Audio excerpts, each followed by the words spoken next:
Hello welcome back to Harika kitchen. కాకరకాయ నిల్వ పచ్చడిని ఇలా ఒకసారి చేసుకొని చూడండి. నెల రోజుల వరకు నిల్వ ఉంటుంది. వేడివేడి అన్నంలో ఇది ఒక్కటి వేసుకుంటే చాలు. హాస్టల్లో ఉండేవారైనా ఈజీగా క్యారీ చేసుకునే విధంగా ఉంటుంది. పక్కా కొలతలతో చెప్తాను, వీడియోని ఎక్కడ స్కిప్ చేయకుండా చూడండి. ముందుగా అందరి ఇళ్లలో మెజర్మెంట్స్ కప్స్ ఉండవు కాబట్టికే నేను ఈ కప్తో మెజర్మెంట్స్ అయితే చెప్తున్నాను. ఈ కప్పు తోటి నేను 3 కప్పుల వరకు అయితే కాకరకాయలను కట్ చేసుకుని తీసుకుంటున్నాను. ఈ కాకరకాయలు గ్రాముల వేసి చెప్పాలంటే 400 గ్రాముల వరకు ఉంటుంది. ఇలా రౌండ్ గా కట్ చేసుకున్న తర్వాత ఫ్యాన్ కింద ఒక హాఫ్ అన్ అవర్ పాటు ఆరబెట్టుకోండి. ఇలా చేస్తే పచ్చడి ఎక్కువ రోజులు నిల్వ ఉంటుంది. అదే విధంగా కాకరకాయల్ని ఈ సైజ్ లో కట్ చేసుకోండి. ఇలా కట్ చేసుకుంటే ఆయిల్ లో ఫ్రై చేసుకునేటప్పుడు పర్ఫెక్ట్ గా ఫ్రై అవుతాయి. ఆ తర్వాత 3 కప్పుల కాకరకాయలకు అదే కప్పుతోటి హాఫ్ కప్పు వరకు అయితే వెల్లిపాయలు తీసుకుంటున్నాను. మీరు కావాలనుకుంటే ఇంకొద్ది ఎక్కువ తీసుకున్నా పర్వాలేదు. ఇప్పుడు ప్యాన్ లో 1 టేబుల్ స్పూన్ వరకు మెంతులు వేసుకొని మంటని లో ఫ్లేమ్ లో పెట్టుకొని 1 నిమిషం పాటు ఫ్రై చేసుకోండి. ఆ తర్వాత 1 టీ స్పూన్ జీలకర్ర వేసుకొని మరొక అర నిమిషం పాటు ఫ్రై చేసుకున్న తర్వాత 1 స్పూన్ వరకు మెంతులు వేసుకొని మెంతులన్నీ చిటపటలాడేంత వరకు ఫ్రై చేసుకొని పూర్తిగా చల్లారిన తర్వాత మిక్సీ పట్టుకొని పక్కకు పెట్టుకోండి. ఇప్పుడు ఏ కప్పుతోనైతే కాకరకాయని కొలిచామో అదే కప్పుతోటి కారాన్ని కూడా తీసుకుంటున్నాను. అదే కప్పుతోటి నేను ఇక్కడ 3/4 వంతు వరకు అయితే కారాన్ని తీసుకుంటున్నాను. అంటే సుమారుగా 75% వరకు అయితే కారాన్ని తీసుకుంటున్నాను. సేమ్ అదే కప్పుతోటి ఉప్పును కూడా నేను తీసుకుంటున్నాను. ఇక్కడ 1/4 వంతు వరకు అయితే ఉప్పు తీసుకుంటున్నాను. స్పూన్తో తీసుకుంటే 2.5 స్పూన్ల వరకు అయితే ఉప్పు పడుతుంది. ఇప్పుడు ఫ్రై చేసుకోవడం కోసం ఆయిల్ అయితే పోసుకుంటున్నాను. నేను ఇక్కడ పల్లి నూనె తీసుకున్నాను. మీరు కావాలనుకుంటే ఇంట్లో వాడే ఆయిల్ అయినా వాడచ్చు.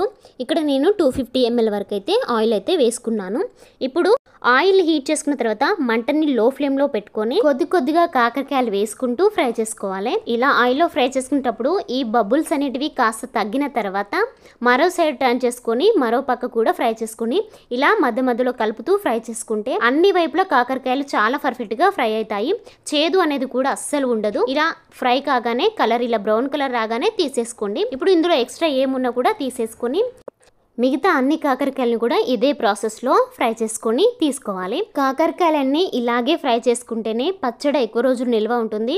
కాకరకాయ చేదు కూడా అస్సలు ఉండదు. అని ఫ్రై చేసుకున్న తర్వాత కొద్దిగా ఆయిల్ తీసి అయితే పక్కకు పెట్టుకున్నాను. ఇప్పుడు అదే ఆయిల్లో ఒక గుప్పడన్ని పల్లీలు వేసుకొని పల్లీలు చిటపటాలేంత వరకు ఫ్రై చేసుకోండి కలుపుకుంటూ. పల్లీలు చిటపటలాడుతున్నప్పుడు దీంట్లో మిక్సీ పట్టి ఉంచుకున్న వెల్లుల్లి పేస్ట్ కూడా వేసుకొని స్టవ్ ఆఫ్ చేసుకొని కాస్త ఫ్రై అయ్యేదాకా గరిటతో కలుపుతూ మొత్తం మిక్స్ అయ్యేలాగా కలుపుకోండి. ఆ తర్వాత స్టవ్ ఆన్ చేసుకొని మంటని లో ఫ్లేమ్ లో పెట్టుకొని కాకరకాయలు కూడా వేసుకోండి. ఈ కాకరకాయలు కూడా వేసుకున్న తర్వాత ఒకసారి అంతా కలుపుకొని వెల్లిపాయలు ఎండుమిరపకాయలు కూడా వేసుకొని ఒకసారి అంతా కలుపుకొని స్టవ్ ఆఫ్ చేసుకొని గోరువెచ్చగా అయ్యేంత వరకు చల్లార్చుకోండి. కాస్త చల్లారిన తర్వాత ఏ కొలతతోనైతే మీకు మెజర్మెంట్స్ చెప్పానో అదే కప్పుతోటి కారము, ఉప్పు, మిక్సీ పట్టుకున్న మసాలా, అర టీ స్పూన్ వరకు పసుపు వేసుకొని ఒకసారి అంతా కలుపుకోండి. ఆ తర్వాత పక్కకు తీసి పెట్టుకున్న ఆయిల్ని కూడా ఇందులో పోసుకొని ఇదంతా బాగా కలిసేలాగా కలుపుకోండి. ఈ ప్రాసెస్ అంతా ఆయిల్ గోరువెచ్చగా ఉన్నప్పుడే ఈ ప్రాసెస్ అంతా జరిగిపోవాలి. ఇప్పుడు పూర్తిగా చల్లార్చుకోండి.